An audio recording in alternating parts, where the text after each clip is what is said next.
Good morning, and welcome to Inquisition Update. My name's Tom Press, and I'll be your host for the next hour. You're listening to FirstAmendmentRadio.net. Thanks for tuning in, everybody.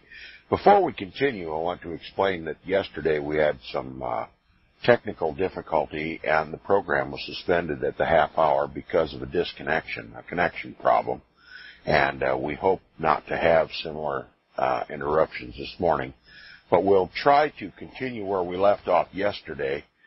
And by way of prefacing what we're going to discuss this morning, the papacy claims as one of its divine prerogatives, the so-called divine prerogatives in the world, is to be an international peacemaker, an international arbiter of peace. We all know that during the Gulf War, while the United States of America was off fighting yet another papal proxy war to prepare for the eventual reign of the papacy from Jerusalem in the modern nation-state of Israel, as the King of Kings and the Lord of Lords, he took a public face of opposition to that war and literally scolded President Bush for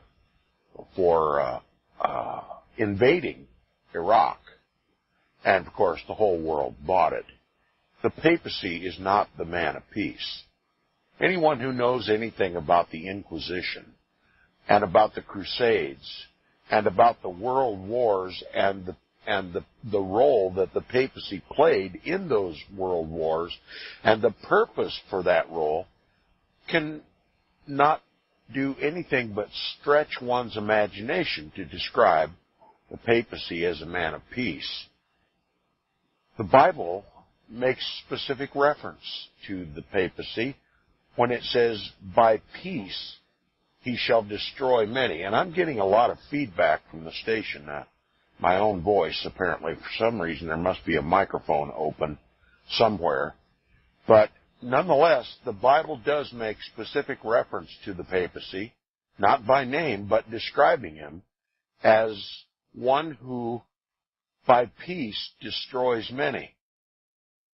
How can you destroy many if you are an arbiter of peace? Well, simply look at the function of the papacy and you have your answer. Describing himself as the man of peace, he is literally the man of war. We know from our reading and discussion of the Jesuit oath what the Jesuit oath is all about. Inciting wars among peoples who were at peace, and to take sides with the combatants in the controversy, and to sit also after having managed the war to its completion, then to sit at the terms of the council or the armistice and determine the terms of the peace.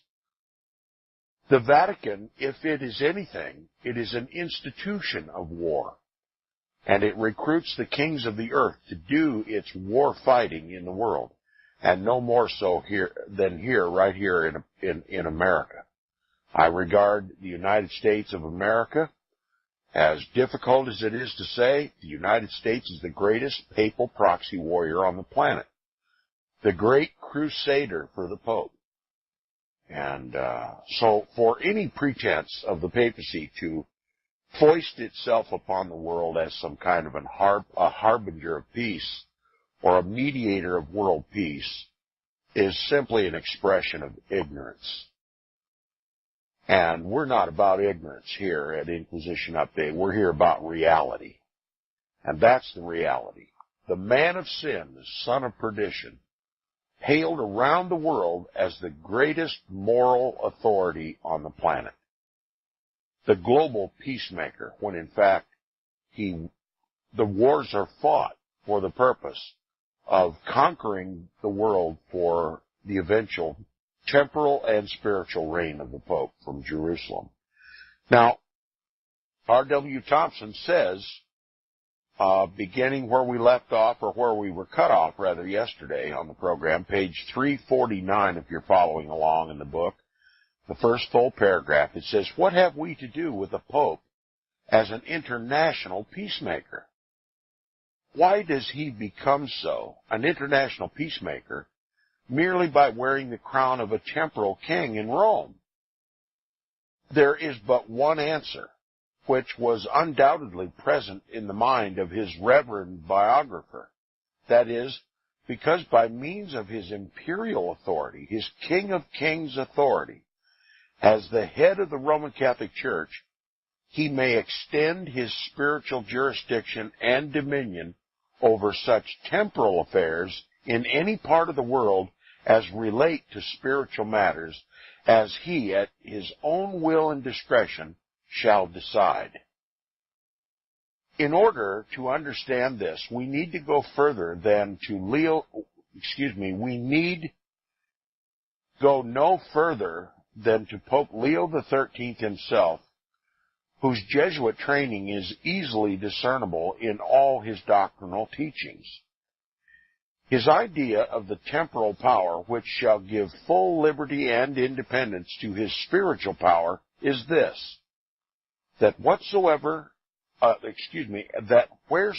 among all the nations he shall consider it necessary to interfere with and direct the course of temporal affairs in furtherance of his spiritual duties and obligations, he may do so at his own discretion, and where they impede the freedom of his pontifical policy, he shall have the divine right to resist or discard any constitutional law or custom or anything else which stands in his way.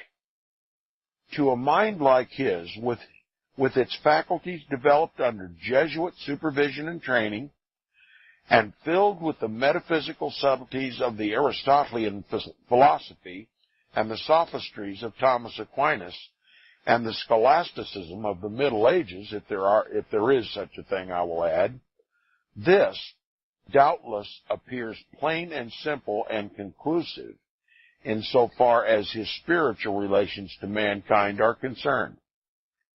It may possibly be that he supposes himself not to have mistaken his relations to the United States and to the Roman Catholic part of our population. This may be in view of the fact that he can have no other but an imperfect knowledge of our form of government, our laws and civil institutions. Now, R.W. Thompson, here, when he makes this statement, that Pope Leo XIII may be mistaken about the true character of our constitutional laws and institutions, is ridiculous.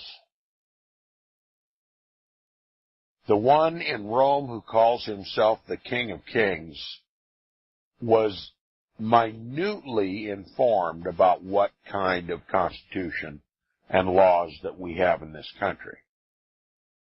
That's why he condemned this country as heretical in the first place. But beyond all that, we have the book that we read here years ago on Inquisition Update called The Ark and the Dove. And it discloses what role the elite Roman Catholics and the founders of the Maryland colony had to do with the construction of our government and its laws. And we know from the reading of that book that the papacy was intimately aware and had his elbows deep in the form of government that was established in this country. And not only that, but the Carroll family donated the land that is now Washington, D.C. The Roman Catholic Carroll family, the most powerful and historical Roman Catholic figures in our history at the time of the Revolution and the founding of our country, literally donated all the land for Washington, D.C. and Capitol Hill. It was their ground. It was part of the Maryland colony. And we also know that John Carroll, the Jesuit priest, the first Archbishop of Baltimore, the first Archbishop in this country, was very cautious to inform the Pope that during this revolutionary period, that the Pope dare not exert himself in this country too much, because colonists were still in a fighting mood. And they were fearful of Roman Catholics in the colonies to begin with, because they fled here because of Roman Catholic persecution, papal persecution, and tyranny. And they were in no mood to deal with any foreign interference, either in the colonies or the formation of the government. And seeing that Maryland was the only Roman Catholic colony in the colonies, and that Roman Catholics were an extreme minority of the population, any direct interference, any pontification by the Pope regarding the Roman Catholics in America would have excited the war mentality and the already suspicions associated with Roman Catholicism in the Maryland colony, that the colonists would have wiped them out. John Carroll, the Jesuit priest John Carroll, wrote the Pope a letter and basically told him, if you think anything of us, then butt out. Because if you assert yourself too much now, just as the colonists have thrown off the yoke of the King of England, they're in no mood to deal with you. And they know just how to defeat your designed purposes for this country, and that is to wipe us out, wipe us Catholics out of the colonies. And so prudently, the Pope took a back seat and let the American Roman Catholic Church develop so that it might fight at a more opportune time, and that time is today. No, given that example alone, we must know that the papacy was intimately informed about every detail of the founding of this country, its constitution and its laws and its institutions. And R.W. Thompson simply is obviously ignorant of this fact. But it says, nonetheless, he says, this may be in view of the fact that he, Pope Leo XIII, can have no other but an imperfect knowledge of our form of government, our laws and civil institutions. His learned biographer, however, who was American, by the way, cannot shield himself behind this same plea of ignorance. As a citizen of the United States, he must know that any conspiracy formed in this country to procure the restoration of the Pope's temporal power in defiance of the constitutional government of Italy and against the express will of the Italian people would violate our neutrality laws as well as the law of nations. It would be offensive and insulting to the Kingdom of Italy, a disregard of our treaty of amity with that power, and a flagrant cause of war. But that's what the Pope was literally calling for. Did he not instruct Catholics all over the world to form a religio-political party in order to come to the aid of the Pope in Italy and overthrow the legitimate government of Italy so that the Pope could once again rule as King of Kings in Italy? He is indeed the man of war. Look no further for the cause of war than the papacy. Yes, indeed, he understands that if the United States were to act on this solicitation by the Pope to come to his rescue in Italy and to meddle into the civil affairs of Italy against the will of the people of Italy, it would be nothing short of a declaration of war. Now, he does not seem moved or willing to have the papal car arrested in its course by any of these considerations, manifestly considering them as mere trifles when weighed in the scale against the triumph of the papacy over popular government. You see, the Pope wasn't concerned about who would die in the process of overthrowing that government. The papacy only had one consideration in mind. Come what may, the Pope's going to reassert his temporal authority in Italy and regain it elsewhere in the world where it had been lost, and stop the progress of the nations in rebelling against the Pope and separating church and state and reducing the Pope to just a priest of the Roman Catholic Church. War is what he had on his mind.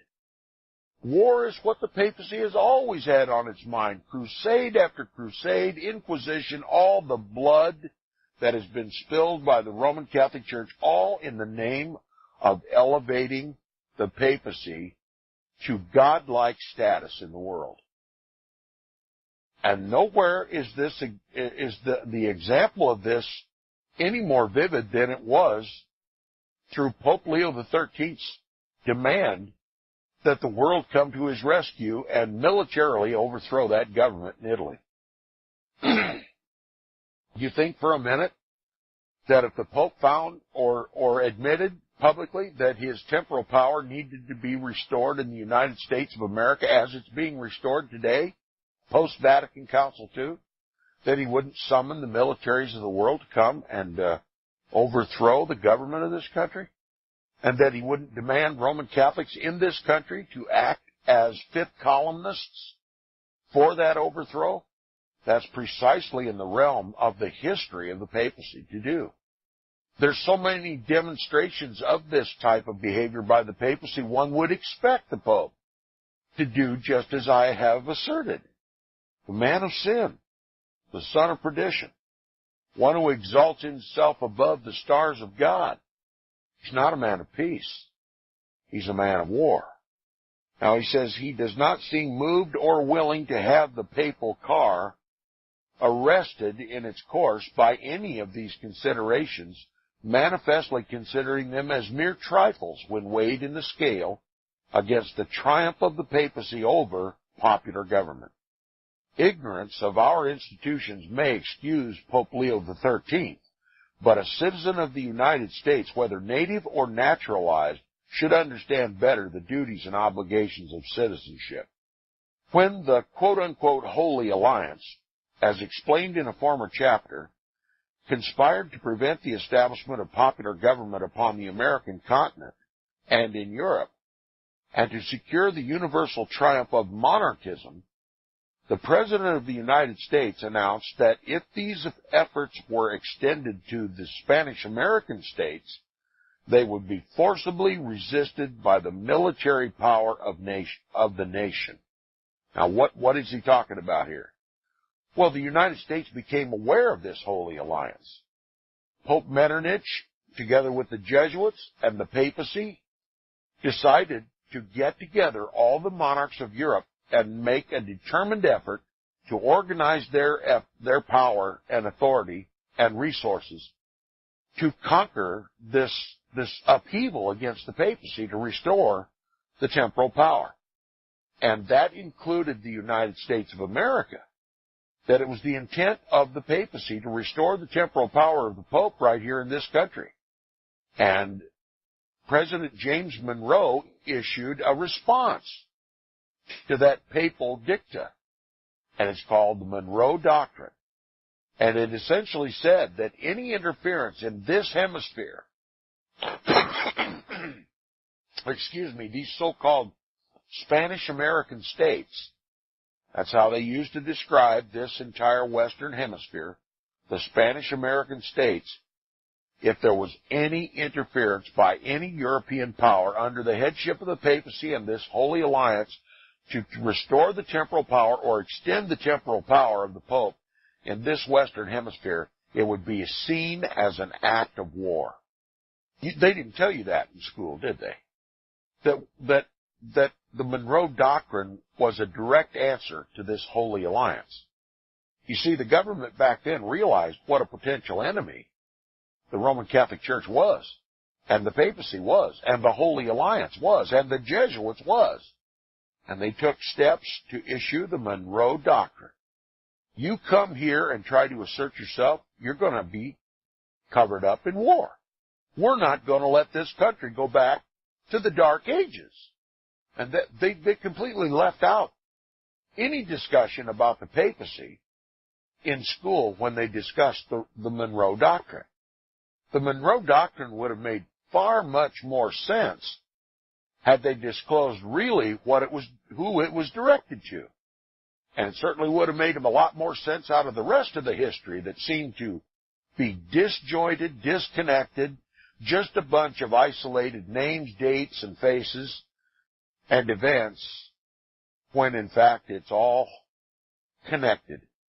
It's all connected. There's no coincidences in history.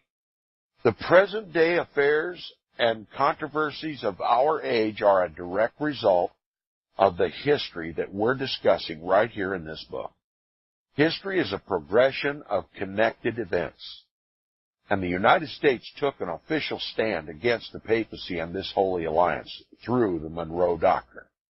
He says, when the Holy Alliance, as explained in a former chapter, conspired to prevent the establishment of popular government upon the American continent and in Europe, and to secure the universal triumph of monarchism, the President of the United States announced that if these efforts were extended to the Spanish-American states, they would be forcibly resisted by the military power of the nation. Now remember, the papacy is calling on Roman Catholics in this country to form a religio-political party to raise up the controversy in the United States on the behalf of the Pope, and to solicit whatever military function that they could muster to set sail for Italy, to overthrow the legitimate government of Italy, the popular constitutional government of Italy. And the American government responded with the Monroe Doctrine. Don't go there. And if you come here, we're going to kick your fannies all the way back to Europe. There was a determination in this country to separate itself from the temporal power of the Pope. And because of the constitutional guarantees of religious liberty, it wasn't said in such terms, but the Pope was instructed to butt out of the affairs of the Western Hemisphere. Did he butt out? No. And we'll continue with our reading and discussion of the book, The Footprints of the Jesuits by R.W. Thompson. You're listening to Inquisition Update on FirstAmendmentRadio.com. We'll be back right after these messages.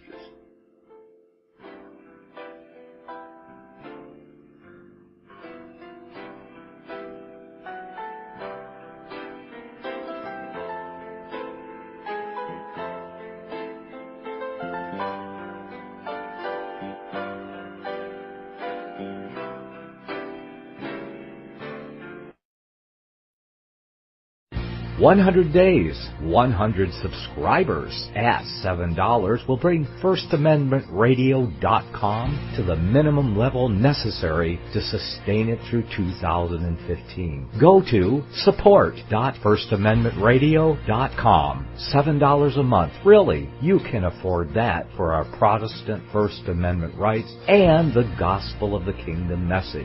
Where your heart is, there will your treasure be also. Go to support.FirstAmendmentRadio.com.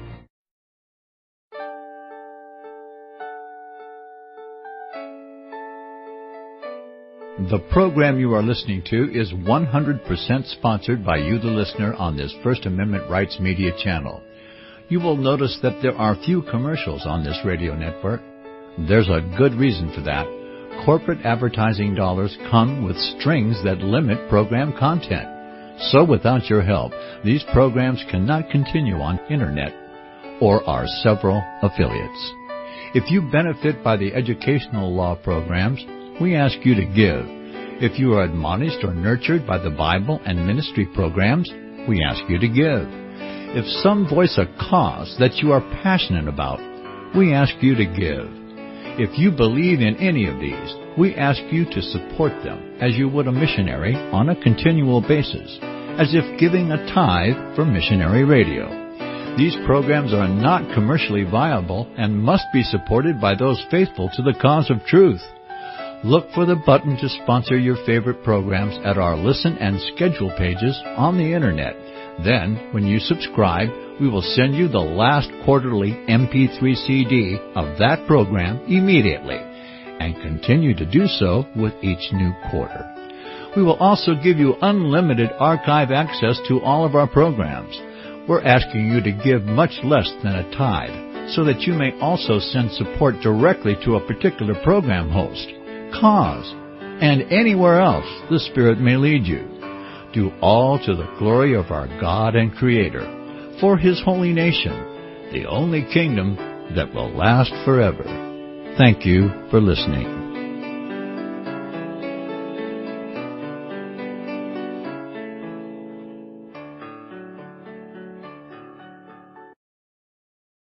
In this day of economic uncertainty and soaring unemployment, safe investments are often hard to find. But investing in the precious metals is the safest investment of all, because gold and silver is real money. Government-printed currency is not. Call Melody Cedarstrom at Discount Gold and Silver Trading Company at 1-800-375-4188. Melody has been helping people secure their financial future for over 10 years. While others in the business claim honesty, Melody will deliver. Give her a call, 1-800-375-4188. That's 800-375-4188. Visit crosstheborder.org, CROSS, crosstheborder.org, to get your print, EPUB, or PDF version of the book, The Rapture Will Be Canceled. That's crosstheborder.org. I know you all want answers, and believe me, so do I, and I'll do my best to get them. Despite Nicolas Cage's promise to do his best to get left behind rapture answers for us, don't hold your breath. Not everyone believes Left Behind is true prophecy. Some may even regard as conspiratorial the mainstream re-release of the Left Behind movie with actor Nicolas Cage portraying the main character as an attempt to further reinforce in the minds of all this perception of false prophecy in order to condition the masses for the play about to begin. If you want true Bible prophecy answers, get the book, The Rapture Will Be Canceled. The author exposes the Latin rapture origin, the 7-year tribulation deception, true Bible revelation of Daniel's 70 weeks, the abomination of desolation, the restrainer, America in the Revelation, the image of the beast and the mark of the beast, and the truth about God's chosen people, and so much more about Bible prophecy. This book will shatter the Left Behind paradigm of future events. Get the book, The Rapture Will Be Canceled. Visit crosstheborder.org, CROSS, crosstheborder.org, to get your print, EPUB, or PDF version of the book, The Rapture Will Be Canceled. That's crosstheborder.org.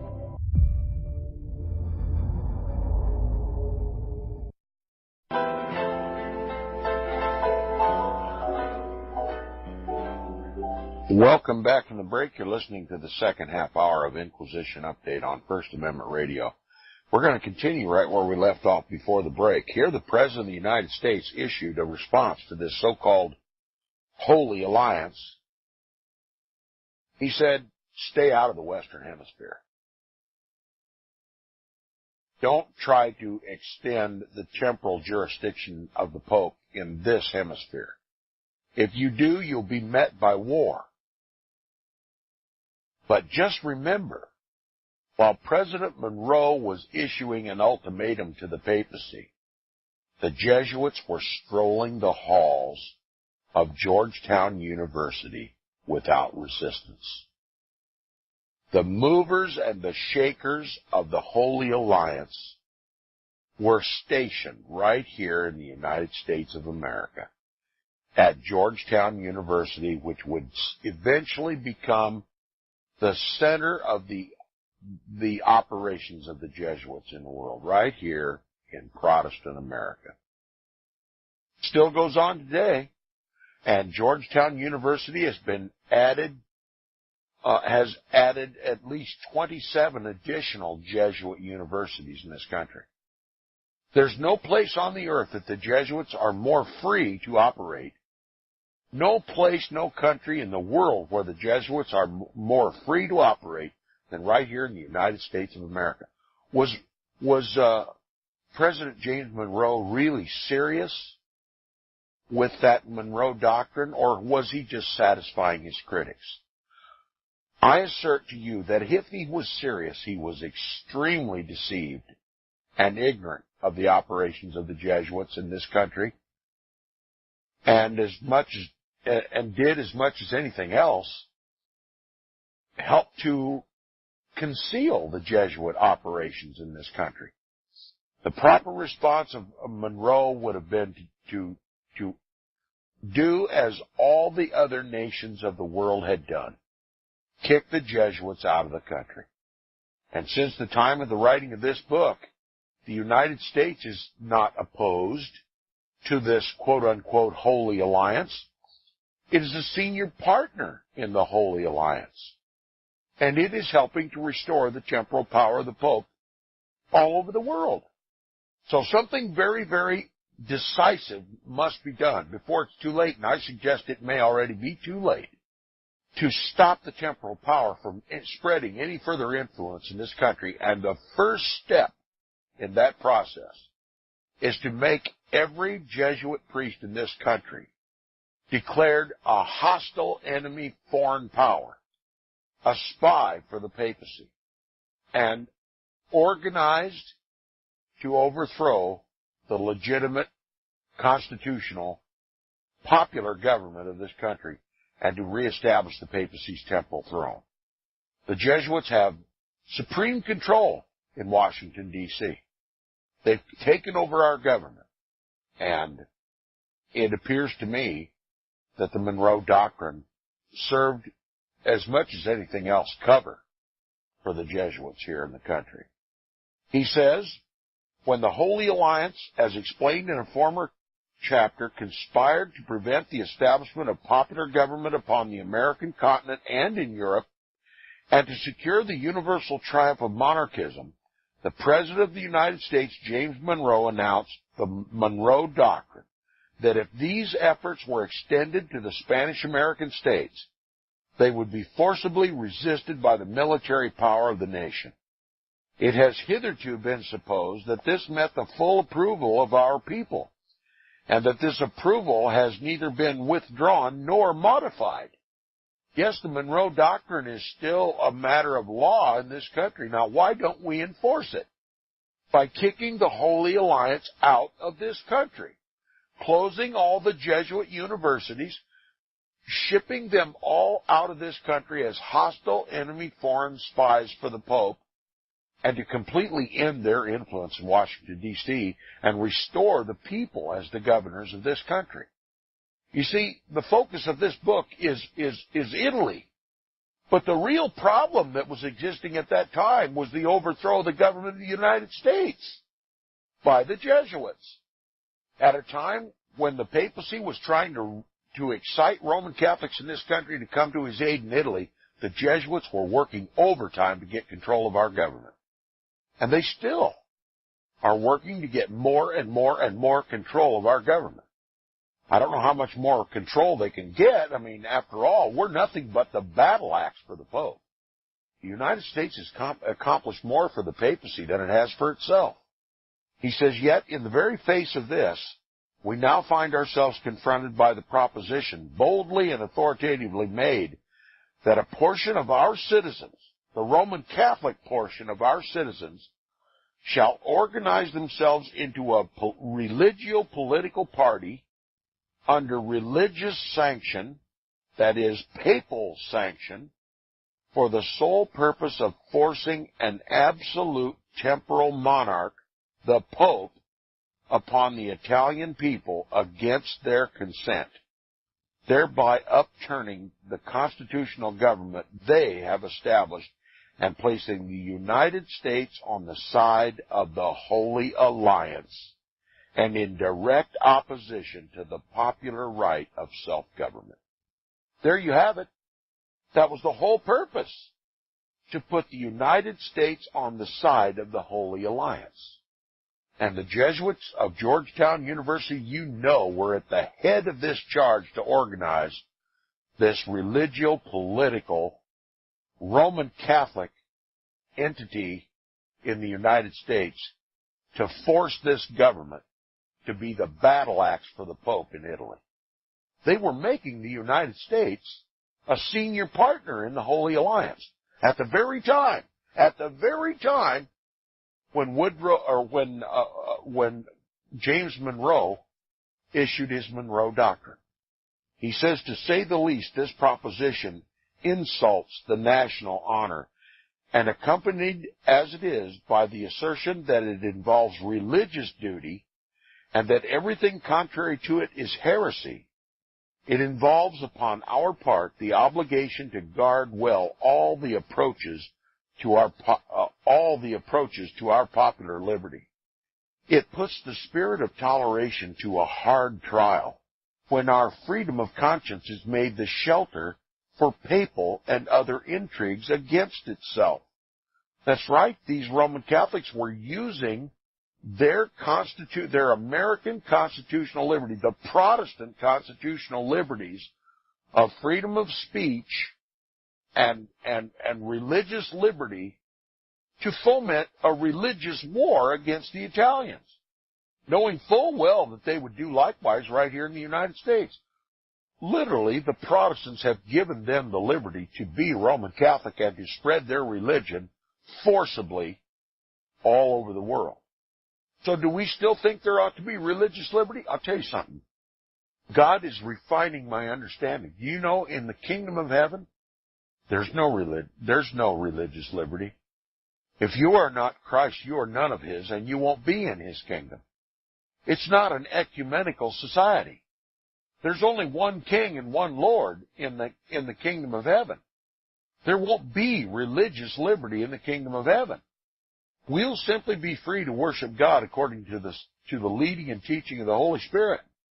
There won't be any other gods. There won't be any popes. There won't be any other religion.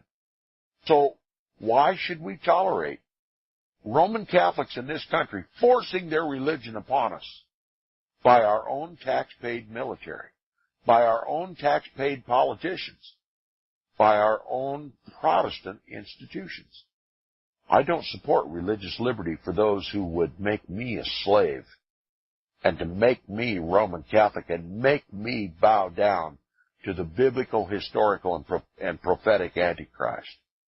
So I'm now questioning the wisdom of instituting religious liberty in this country, where Freemasons can worship Lucifer, occupy the highest offices in our government, and support the Jesuit plan to overthrow this country, and to support the Jesuit plan to reduce the United States to nothing but a battle axe for the Pope.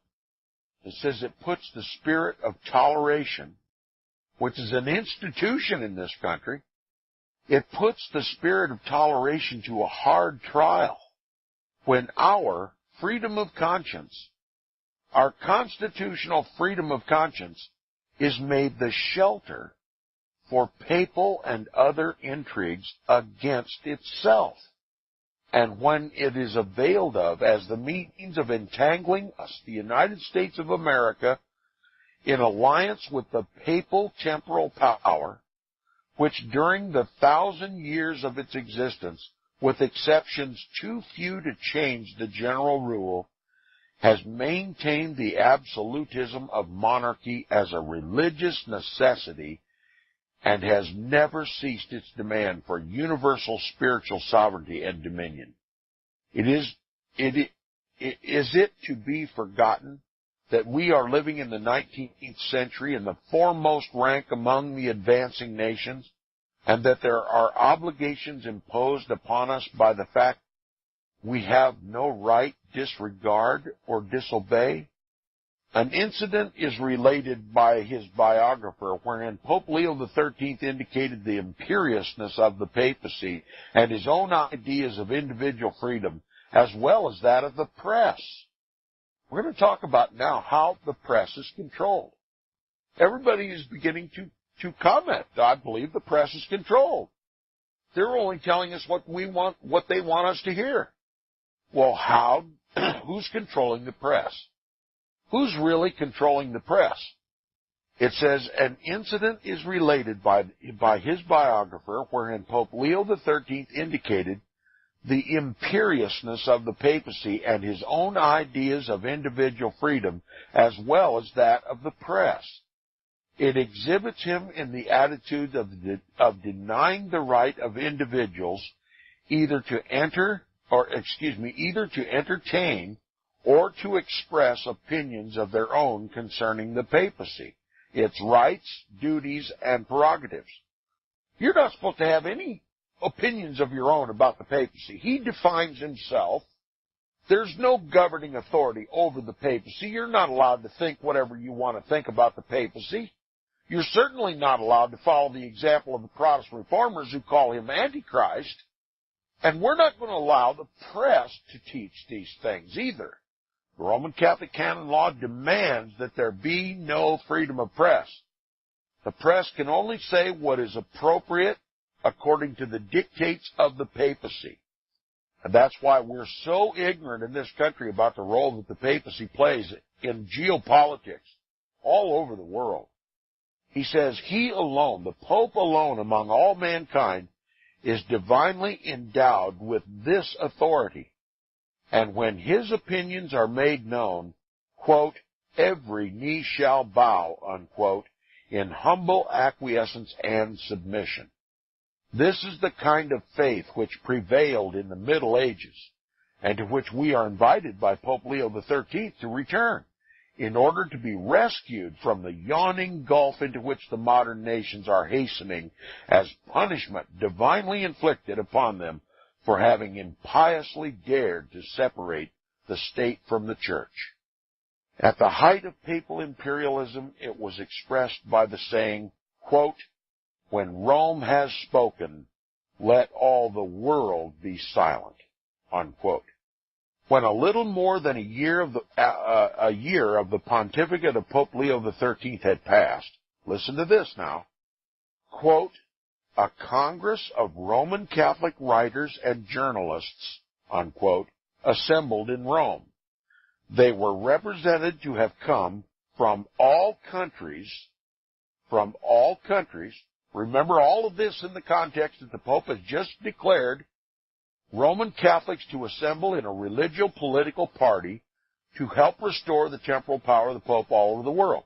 And here, press writers and journalists assembled at Rome for a visitation with the Pope.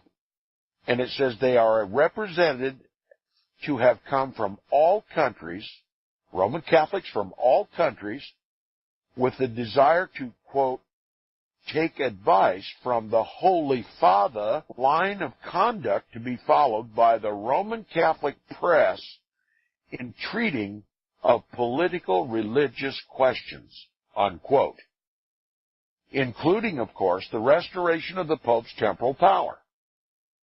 Whilst, of course, other matters might have been included in the conference, that to which it had most direct reference was the course which the public press should pursue with regard to this great question, which absorbed all others. That is, whether the Kingdom of Italy should be accepted as an accomplished fact and the loss of the temporal power be acquiesced in, or the power of the press should be employed to agitate the question of restoration and to demand it as a right divinely established. So right here, the papacy is putting into question what role should the press play now in this religio-political party, in the restoration of the temporal power of the Pope. It says those present were not all united in opinion. Some insisted on coming to terms with the revolution. In other words, the Pope should just butt out. that is, upon not involving themselves in traitorous plottings against the government of Italy. Many of these press members, Roman Catholics, assembled to have a conference with the Pope, expressed their opinion. Maybe we should just support this revolution. It's an accomplished fact, and to do anything about it now would be an act of war. It would be traitorous against the people of Italy. You imagine the courage of saying something like that in front of the Pope? Obviously, the man didn't understand what the Pope called him there for. And it says, what was said by these, we are not informed, but whatsoever it was, the Pope must have been highly incensed, for it is related that he gave them, quote, a severe rebuke, unquote. In other words, that he indignantly disapproved of their suggestion.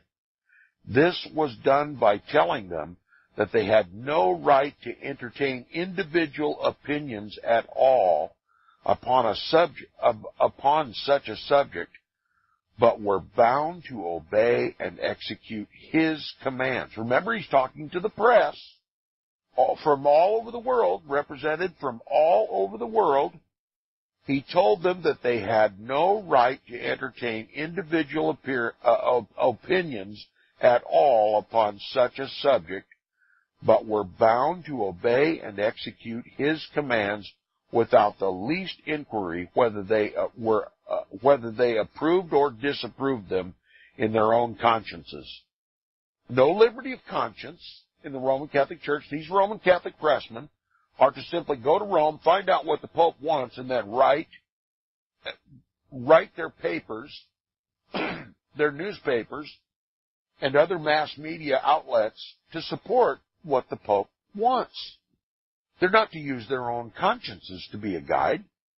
Never mind that any act of the United States against the Italian people would be an obvious act of war. No.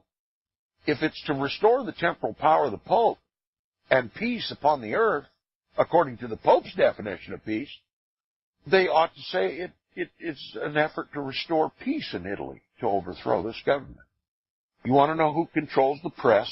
Here it is. He says this was done by telling them they had no right to entertain individual opinions at all upon such a subject, but were bound to obey and execute his commands without the least inquiry whether they approved or disapproved them in their own consciences. That is, that they were not allowed to think for themselves, but were bound to implicit and submissive obedience to him. He expressly told them they, quote, must not presume to decide in their own name and by their own light public controversies of the highest importance bearing on the circumstances of the apostolic see, nor seem to have opinions in opposition to what is required by the dignity and liberty of the Roman pontiff, unquote. He says the reason he assigned was the entire and absolute sovereignty which the temporal power, added to the spiritual power, gives the Pope over all governments, peoples, and opinions, because, quote, there is no power on earth which can pretend to be superior or equal to in the legitimacy of the right and title from which it sprang, the papacy. There you have it. That's who controls the press. Every Roman Catholic or every ecumenical evangelibelly now, post-Vatican Council II, must not put anything in the papers, the news, the television, the radio, the airwaves, anything that would offend the papacy or expose what the real agenda of all this New World Order talk is, to restore the temporal power all over the world. That's why you're never told about it in the press. And you say, well, how can they control that many people? Just simply put a Roman Catholic in the ownership position of every mass media corporation. And anybody who will take the time to research who owns the mass media in this country, they will find at the head of every one of them a Knight of Malta or a high-level Freemason or someone who is nurtured and coddled and controlled by a Jesuit priest in this country, and they hire people who will edit the news or simply write the news and then hand it to the talking head to read in front of the camera. Total information control. And all that control comes from the Jesuit priests that operate freely in this country. The Jesuit priests, the Knights of Malta, and all the big moneyed people that buy up and gobble up all the press. Well, they don't own me. I can't be bought. I'm going to tell the truth. I'm going to continue reading these exposés of the Roman Catholic or the papacy's control till God takes my last breath. You know, if I told people, and I have for 10 years on amateur radio, I told people that the Vatican controls the press, they just think that's outrageous. The average American just can't wrap his brain around something so seemingly ridiculous. But here it is. Pope Leo XIII called members of the press from all over the world who are responding to the call for this religio-political party to help restore the temporal power of the Pope. They got together to decide what role the press should play in this. They began to say, well, maybe we should just acknowledge the people's right to have their own government. And the Pope rebuked them and put them in their place. I am God, and you will write whatever I tell you to write. I have a divine right to rule not only Italy, but the United States and the rest of the world. And you, as Roman Catholics, are bound on pain of excommunication to assist in that effort. And that's what they do, and nowhere more so than the United States of America. It's a hideous reality. But now you can understand why the press seems to just lead us down one rabbit hole right after another. They're protecting the Pope and the Jesuits who run this country. Time for you and I to know something about it and to do something about it. Okay, that's it for Inquisition Update this week. Thanks for listening. We'll be back next week on FirstAmendmentRadio.com. Email me, tom@seawaves.us. I'll see you Monday. Visit crosstheborder.org, CROSS, crosstheborder.org, to get your print, EPUB, or PDF version of the book, The Rapture Will Be Canceled. That's crosstheborder.org. I know you all want answers, and believe me, so do I, and I'll do my best to get them. Despite Nicolas Cage's promise to do his best to get left behind rapture answers for us, don't hold your breath. Not everyone believes Left Behind is true prophecy. Some may even regard as conspiratorial the mainstream re-release of the Left Behind movie with actor Nicolas Cage portraying the main character as an attempt to further reinforce in the minds of all this perception of false prophecy in order to condition the masses for the play about to begin. If you want true Bible prophecy answers, get the book, The Rapture Will Be Canceled. The author exposes the Latin rapture origin, the 7-year tribulation deception, true Bible revelation of Daniel's 70 weeks, the abomination of desolation, the restrainer, America in the Revelation, the image of the beast and the mark of the beast, and the truth about God's chosen people, and so much more about Bible prophecy. This book will shatter the Left Behind paradigm of future events. Get the book, The Rapture Will Be Canceled. Visit crosstheborder.org, CROSS, crosstheborder.org, to get your print, EPUB, or PDF version of the book, The Rapture Will Be Canceled. That's crosstheborder.org.